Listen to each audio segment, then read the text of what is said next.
My name is Angel Villarreal Jr. I'm the head coach of the United Community Center Boxing Club here in Milwaukee, Wisconsin. The boxing club here is kind of a different story for me than other people. My father was actually one of the first boxing members of this boxing club when it opened back in 1974.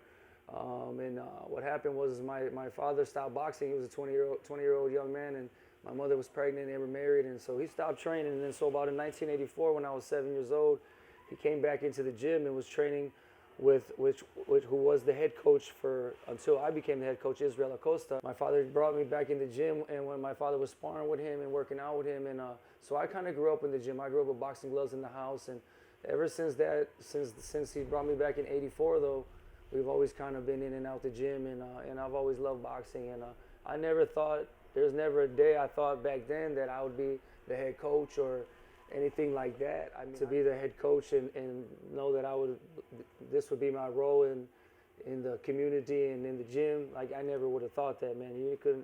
I never thought that would have been my destiny as that little kid in here at 7 years old. And this is actually our third gym. We actually started in the basement, had another, we had one building first before this building. Then we had a building in the gym in the basement here, and this is our third location.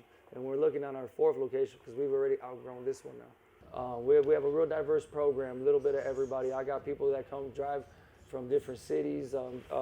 People come from out of state, every race, male, female, adult, grandpas. I don't got any grandmas, but little 7-year-olds. Got a little bit of everything. So, like I said, not everybody's going to be that boxer, and it's just, when they leave here, I just want people to know that they felt good and had a good experience with us, and also know that boxing is always not the cruel sport that everybody thinks it is. You know what I mean? We got a kind of a bad reputation sometimes, depending where you are and who you talk to. But boxing is a combat sport, so I like to show people the other side of it, that it's not just blood and guts, and you can learn something positive out of it. You know what I mean? So so what I like is that whether you become a boxer or not, for me, you're gonna go through the workouts, and you're gonna learn a little bit about yourself, and you're gonna find out what kind of grit you got and what kind of fiber you're made out of and stuff like that. And like I said, what I like for people to leave with is a little more confidence, and just that that they're a part of something, they're a part of a community. And I mean, for me, I'm a lot more preventative. I'm not gonna have you fight if I don't feel you're ready. Box if you're not ready. So for me, I kind of know what I got going out there, but it's more at the national level, and when championships and titles are involved, just the regular breakthrough ground fights that we have locally, and those are that's just like kind of getting on the bus and going to school every day. It's just a regular routine thing for me.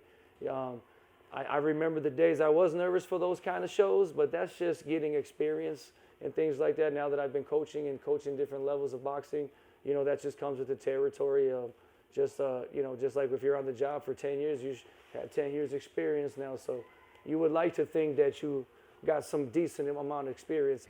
And we were the fifth winningest club at national tournaments. So that was a big accomplishment. One of the things we have here at the United Community Center, we host Marquette University Boxing Club here. So that's been going on for 3 years. So that's been something that's been going on that we're growing with. Some of the accomplishments, we won 6 national championships last year. One of our female boxers, she actually won her 10th national championship last year. Her name is Violet Lopez. She's going to be going to the Youth World Championships this year. The location has not been put out there yet. We don't know exactly where it's going to be, but it's probably going to be in Europe. That's probably our biggest stuff amateur. We have some guys, some of our amateur alumni that are in the pros right now making some noise. We got Javier Martinez, Daniel Blancas, Javier Zamarron. Those are our top 3 prospects. They're up and coming boxers, all former national champions, and we're real proud of them. When they're home, they come and train here with us, but right now all of them are away at training camp right now. But we're proud to have that extension. We're just growing. We're just trying to build, you know what I mean, from amateur to pro. And I always, this gym, like I'm the head coach now. I'm the only second head coach of this program. And this gym wouldn't be here without the history of my former coach and, all his years of hard work and everything like that. So he basically, you know, it took a long time, but we got, you know, he started with a brick, and, you know, he got a building, you know, and so now it's just time to keep, you know, continue growing and, you know, continue the positive legacy, you know.